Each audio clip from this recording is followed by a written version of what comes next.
Imagine un cœur qui attend. Il y a cette présence qui a quitté ta vie, mais Allah te murmure doucement. Ce n'est pas fini. Tu sens cette inquiétude, ce vide, mais à travers ce vide, il y a une lumière. Une lumière qui te dit que ce départ n'est pas une fin, mais un début. Pose-toi cette question. Est-ce que je laisse la peur guider mon cœur, ou est-ce que je laisse la sagesse divine me montrer la patience? Allah dit dans le Coran, et quiconque place sa confiance en Allah, il lui suffit. Coran 65, 3. Chaque absence, chaque silence, chaque distance peut être un signe que quelque chose de plus grand se prépare.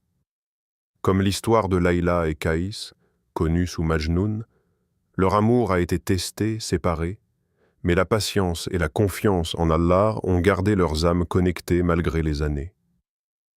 Il y a des moments dans la vie où le monde semble s'effondrer autour de toi.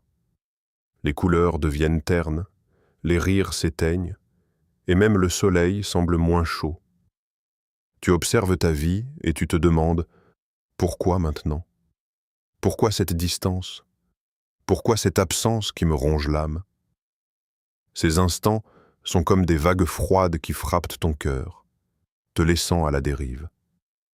Mais ce que tu ne vois pas, ce que tu ne comprends pas encore, c'est que chaque absence, chaque silence, chaque épreuve est une main divine qui t'enseigne quelque chose sur toi-même et sur le chemin que Allah a tracé pour toi. Allah teste ceux qu'il aime, non pas pour les punir, mais pour purifier leur foi et fortifier leur cœur. Les âmes qui se brisent sous la douleur, mais qui choisissent la patience, la confiance et le rappel d'Allah deviennent des âmes bénies. Elles deviennent des cœurs qui savent que la vie n'est pas une ligne droite, mais un chemin tissé de détours, de pauses et de signes invisibles. Prenons l'histoire de Yassir. C'est un jeune homme au cœur sincère, profondément attaché à sa partenaire.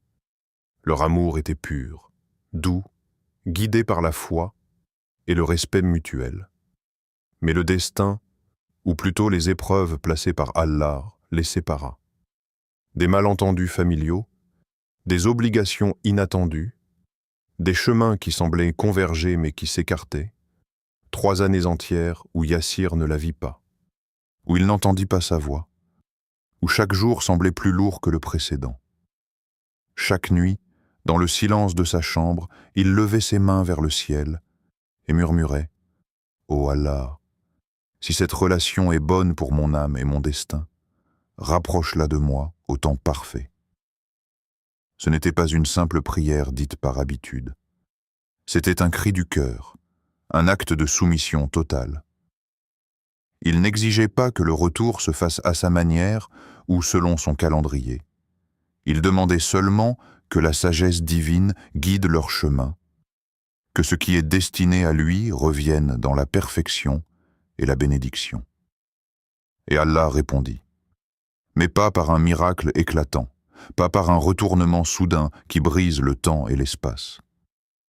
Allah répondit par des signes subtils, par des coïncidences guidées, par des moments où le destin semblait murmurer à leurs âmes « Ce n'est pas fini ». Leurs chemins se croisèrent à nouveau, dans un contexte où la patience et la maturité avaient transformé leur cœur. Chaque geste, chaque sourire, chaque mot échangé reflétait la sagesse d'Allah. Le départ n'était pas une fin, mais une préparation. Cette histoire nous pousse à réfléchir. Combien de fois dans nos vies avons-nous cru que quelque chose était terminé, alors qu'en réalité, c'était simplement un test, une pause nécessaire pour nous purifier et nous rapprocher de la sagesse divine? Combien de fois avons-nous laissé nos peurs et notre impatience déformer la réalité et nous faire douter du plan d'Allah? Pose-toi ces questions. Ai-je vraiment fait confiance à Allah dans mes absences et mes séparations? Est-ce que je vois la sagesse dans ce qui me semble être une perte? Est-ce que je sais attendre, non pas avec anxiété, mais avec un cœur serein et rempli de foi? Le Coran nous rappelle la perspective divine. Ne pense pas que ceux qui ont été tués dans le chemin d'Allah sont morts.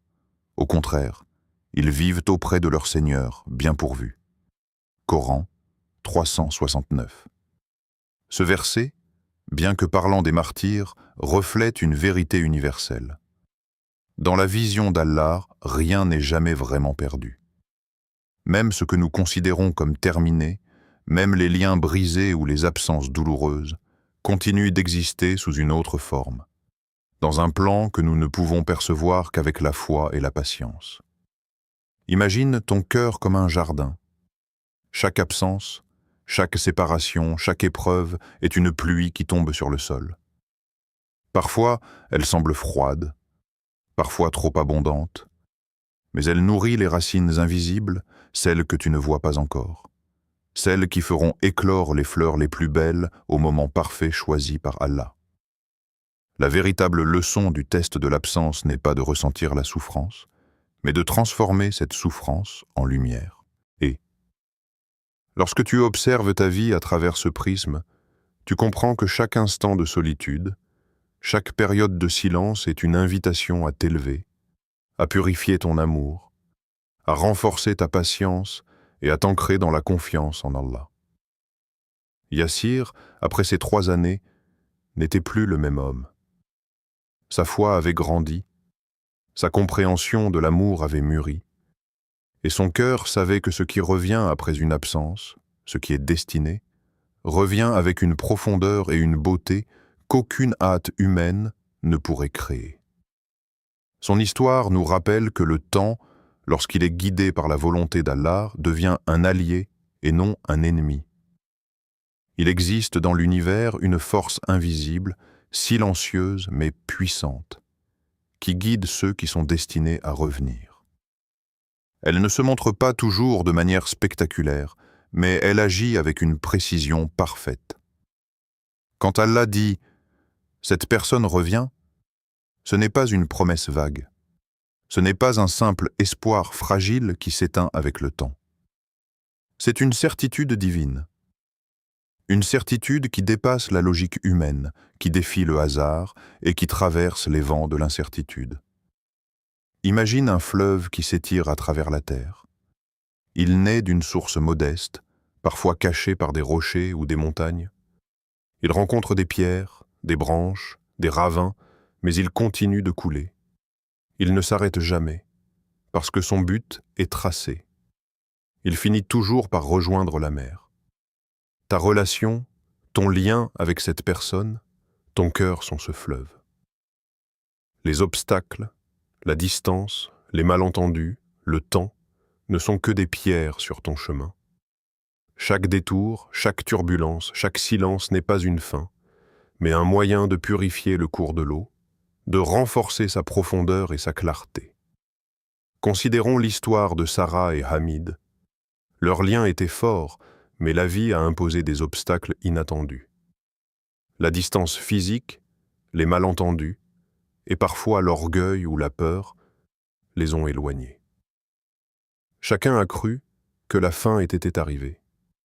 Pourtant, Allah, dans sa sagesse infinie, ne les avait jamais séparés véritablement. Leur retour ne se fit pas par une intervention miraculeuse apparente, mais par une guidance subtile. Un rêve qui raviva l'espoir, une rencontre fortuite qui ranima le dialogue, des signes quotidiens qui leur rappelaient que leur histoire n'était pas terminée. Chaque détail de leur vie, chaque épreuve qu'ils ont traversée, était minutieusement orchestré par Allah. Ce n'était pas une simple réunion des corps ou des cœurs, c'était une rencontre de 2 âmes préparées, prêtes à accueillir la profondeur et la beauté de ce retour avec un cœur pur. Leurs cicatrices du passé ne disparaissaient pas, mais elles avaient été transformées en sagesse et en maturité. Leur foi avait grandi, et avec elle, la compréhension que ce qui revient à son temps parfait est plus précieux que tout ce que l'on aurait pu forcer ou précipiter. Cette histoire nous pousse à réfléchir profondément. Combien de fois avons-nous laissé nos blessures, nos déceptions ou nos regrets contrôler nos décisions et nos attentes? Combien de fois avons-nous cru que le temps nous volait quelque chose, alors qu'en réalité, Allah préparait le terrain pour une réunion parfaite? La certitude du retour ne signifie pas que tout sera immédiat ou facile, mais que chaque étape, chaque retard, chaque distance a un but précis et sacré. Pose-toi ces questions. Suis-je prêt à accueillir ce retour avec un cœur pur, sans rancune ni colère, mais avec foi et patience? Ai-je laissé mes blessures passées gouverner mon futur, ou est-ce que je m'abandonne entièrement à Allah et à sa sagesse? Est-ce que je suis capable de voir la beauté dans l'attente et la préparation, plutôt que de me focaliser uniquement sur le vide ou la douleur? Le Coran nous enseigne: Allah n'ébranle pas la foi de ses serviteurs sans raison. Il prépare pour chacun la guidance et la miséricorde. Coran 2:226. Ce verset nous rappelle que chaque mouvement, chaque détour dans nos vies n'est jamais inutile. Même lorsque nous pensons que la situation est désespérée ou qu'un lien est perdu, Allah est à l'œuvre. Ses plans ne sont pas chaotiques, ils sont précis, justes et parfaitement adaptés à la maturité de nos âmes et à la préparation de nos cœurs. Imagine le retour comme une lumière qui perce à travers l'obscurité. Elle ne force pas l'œil, elle ne brûle pas, mais elle éclaire lentement et avec assurance le chemin. Et tout comme cette lumière, ce retour arrive au moment exact où tu es prêt à le recevoir, où ton cœur est aligné avec le destin que Dieu a écrit pour toi. La foi devient alors le pont entre l'absence et la réunion, entre le doute et la certitude. Il est aussi important de comprendre que le retour ne signifie pas que tout sera parfait immédiatement. La sagesse divine prépare nos âmes pour accueillir ce que nous désirons sans que cela nous consume, ni nous fasse retomber dans les mêmes erreurs. Sarah et Hamid avaient changé. Ils n'étaient plus les mêmes personnes que lorsqu'ils s'étaient séparés. Leur réunion était une célébration de leur croissance spirituelle et émotionnelle. Allah, dans son infinie bonté, ne réunit jamais les cœurs qui ne sont pas prêts à se rencontrer à nouveau dans la clarté et la paix intérieure. Ainsi, chaque jour d'attente, chaque moment de silence, chaque épreuve que tu traverses devient une préparation divine. Le retour est déjà écrit. Il ne dépend pas de la force de ton impatience, ni de tes tentatives pour forcer les événements. Il dépend uniquement de la sagesse infinie d'Allah et de ta capacité à te préparer intérieurement à accueillir ce qui t'est destiné. Chaque obstacle que tu vois n'est pas une séparation définitive, mais une opportunité de purification. Chaque épreuve n'est pas un rejet, mais un rappel que la patience et la foi transforment ce qui revient en une bénédiction durable, bien plus profonde et significative que ce que ton esprit humain peut concevoir. L'attente est souvent perçue comme un vide, un espace froid et silencieux où le cœur se languit, où l'esprit se perd dans les souvenirs et les espoirs déçus. Pourtant, cette vision n'est qu'une illusion, l'attente n'est jamais un vide.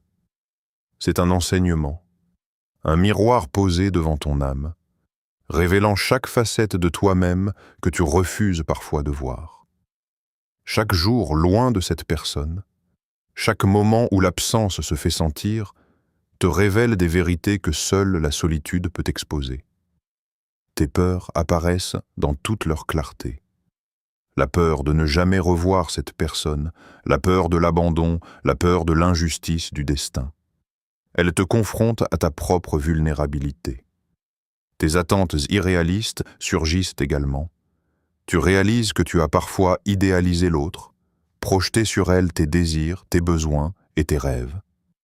Et enfin, tu découvres la profondeur de ton cœur, sa capacité à aimer malgré la douleur, sa résilience face au temps et sa force lorsque tu choisis la patience et la foi. Prenons l'histoire de Bilal. Après une séparation douloureuse, il passait ses nuits à méditer, à observer son cœur, ses pensées et ses émotions. Chaque jour, il se posait devant son propre miroir intérieur et explorait ses attachements. Il comprit que son amour n'était pas seulement dirigé vers la personne qu'il avait perdue, mais vers l'image qu'il avait créée d'elle dans son esprit et dans son cœur. Il s'accrochait à cette image, à cette idée, plutôt qu'à la réalité. Cette prise de conscience fut un moment de transformation. Bilal réalisa que son attachement pouvait le libérer ou le retenir, selon la façon dont il choisissait de le vivre. Il commença à cultiver la patience, à purifier son amour et à rediriger son énergie vers ce qui nourrissait véritablement son âme. Peu à peu, ces nuits d'angoisse se transformèrent en instants de réflexion, de prière et de méditation. Il apprit à différencier l'attachement sain, guidé par la foi, de l'attachement destructeur, guidé par la peur et le besoin. L'attente devient alors un processus actif et non une passivité douloureuse. Elle devient une école où l'âme apprend à se connaître, où l'esprit apprend à se discipliner et où le cœur apprend à aimer avec clarté. C'est dans cette attente que tu te rends compte. Es-tu amoureux de la personne ou de ton idée de la personne? Cette question, simple mais profonde, oblige à regarder au-delà des illusions et à faire face à la vérité. L'amour pur n'est pas la possession ni la projection de nos désirs, mais la reconnaissance de l'autre tel qu'il est avec sa lumière et ses ombres. Si tu ne grandis pas pendant cette période, si tu te contentes de ruminer et de te laisser consumer par la douleur, alors l'attente devient un piège. Mais si tu utilises ce temps pour comprendre ton cœur, pour purifier ton attachement, pour renforcer ta foi, alors chaque jour d'absence devient un pas vers la lumière, un pas vers la préparation pour un retour sincère et pur. Le Coran nous offre un rappel puissant. Et quiconque craint Allah, il lui ouvre une issue. Coran 65.2. La crainte ici ne signifie pas la peur paralysante, mais la conscience, la vigilance spirituelle, le respect de la guidance divine. Celui qui craint Allah sait que chaque épreuve, chaque silence et chaque absence est une opportunité. Une opportunité pour se purifier, pour grandir, pour devenir plus fort et plus proche de la sagesse divine. L'attente peut aussi te montrer la dimension de ton amour qui dépasse le besoin immédiat. Elle t'enseigne que la patience n'est pas une absence d'action, mais une présence active dans la prière, dans la réflexion, dans le travail sur soi-même. Bilal, au fil des mois, comprit que son cœur devait s'ouvrir non seulement à l'autre, mais à Allah, que son attachement devait être guidé par le respect, la compréhension et la sagesse. Chaque question que tu te poses pendant cette période devient un enseignement. Est-ce que je m'attache aux illusions ou à la réalité? Est-ce que je laisse mes émotions me diriger ou est-ce que je choisis de grandir avec elles? Suis-je capable de transformer la douleur en lumière, la solitude en méditation, l'absence en préparation? L'attente, lorsqu'elle est comprise et vécue pleinement, est une force silencieuse mais puissante. Elle purifie le cœur, aiguise l'esprit et prépare l'âme à accueillir ce qui est destiné. Elle transforme le temps de séparation en un lieu sacré où l'amour peut mûrir, où la patience devient une vertu et où la foi devient une lumière qui ne vacille jamais. Ainsi, chaque jour d'attente n'est pas un jour perdu. Il est un chapitre invisible, un travail intérieur qui façonne ton âme, ton attachement et ta perception de l'amour. Il révèle les zones de ton cœur encore à nettoyer, les blessures encore à guérir et les véritables désirs de ton âme. Comme Bilal, tu peux émerger de cette période transformée, capable d'accueillir ce retour avec un cœur pur, une vision claire et une foi solide. Le retour n'est jamais seulement physique. Il n'est pas simplement le croisement de deux chemins ou la rencontre de deux corps. Il est spirituel, subtil, invisible à l'œil humain mais profondément ressenti par le cœur et l'âme. Quand deux âmes sont destinées à se retrouver, elles se reconnaissent avant même que les mots ne soient échangés. Elles se reconnaissent dans le silence, dans le regard, dans les battements synchronisés de leur cœur, comme si l'univers lui-même chuchotait à leur âme. Vous étiez faits pour marcher ensemble. Pense à un vent léger qui traverse une vallée calme. Tu ne le vois pas, tu ne peux pas le retenir, mais tu sens son passage, sa fraîcheur et son énergie. Le retour d'une âme destinée à toi est exactement cela, un souffle invisible mais puissant, qui bouleverse tout autour de toi, réveille ce qui sommeille dans ton cœur et te prépare à recevoir la lumière de ce lien divin. Prenons l'histoire de Fatima et Anas. Ils se sont perdus de vue pendant 5 longues années. Ces années auraient pu les briser, créer de la rancune ou dissiper leur amour. Mais quelque chose de plus profond se passait dans leur cœur. Fatima apprit à pardonner, à se purifier intérieurement, à accepter le flux de la vie et à laisser son cœur devenir un lieu de patience. Anas, de son côté, traversa ses propres épreuves, découvrit la valeur de la foi et apprit à écouter la sagesse de son âme plutôt que les bruits du monde. Quand leurs chemins se croisèrent à nouveau, ce n'était pas une simple réunion de 2 cœurs, mais l'union de 2 âmes qui avaient mûri, pardonné et grandi. Il n'y avait pas de précipitation, pas d'urgence, pas de blessures anciennes qui guidaient leur rencontre. Leur union était une symphonie silencieuse, orchestrée par Allah, chaque note parfaitement ajustée pour résonner dans la profondeur de leur être. Leur première conversation n'était pas seulement des mots. C'était un échange de gratitude, de compréhension et de reconnaissance mutuelle. Leurs mains se sont jointes non seulement pour se toucher, mais pour sceller le respect et la patience qu'ils avaient cultivés pendant toutes ces années. Leur amour n'était plus fragile ni dépendant de l'instant. Il était solide, enraciné dans le temps, la foi et la sagesse divine. Dans ce silence, dans cette profondeur, se cache une leçon essentielle pour chacun de nous. Avant de pouvoir accueillir une âme qui nous est destinée, nous devons nous préparer intérieurement. L'union véritable ne se produit pas simplement parce que le destin l'a écrit. Elle exige que ton cœur devienne un lieu de pardon, que ton esprit soit libre des rancunes passées et que ton âme soit prête à accueillir avec sérénité et gratitude ce retour qui est guidé par Allah. Pose-toi ces questions. Est-ce que je me prépare intérieurement à l'arrivée de cette personne? Est-ce que mon cœur est un lieu de pardon et de patience pour accueillir ce retour? Ai-je laissé mes blessures passées obscurcir la lumière de mon cœur? Ou ai-je nettoyé mon esprit pour reconnaître ce qui est pur et destiné? Le Coran nous offre une lumière sur ce mystère. Et parmi ces signes, il a créé pour vous de vous-même des partenaires afin que vous trouviez la tranquillité en eux. Coran 30-21. Ce verset révèle que l'union des âmes n'est pas simplement une rencontre terrestre. C'est un signe, un reflet de la sagesse divine dans nos vies.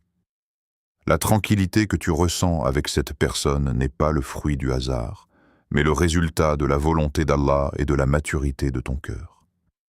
Imagine maintenant que ton cœur est un jardin sacré. Chaque pardon accordé, chaque peur surmontée, chaque patience cultivée est une fleur qui éclot. Et lorsque l'âme destinée arrive, ce jardin s'illumine de couleurs et de fragrances invisibles mais perceptibles. La paix intérieure, la reconnaissance et l'harmonie. L'union des âmes est alors comme une mélodie subtile qui résonne dans ton être, harmonisant tes émotions, tes pensées et ton cœur avec la volonté divine.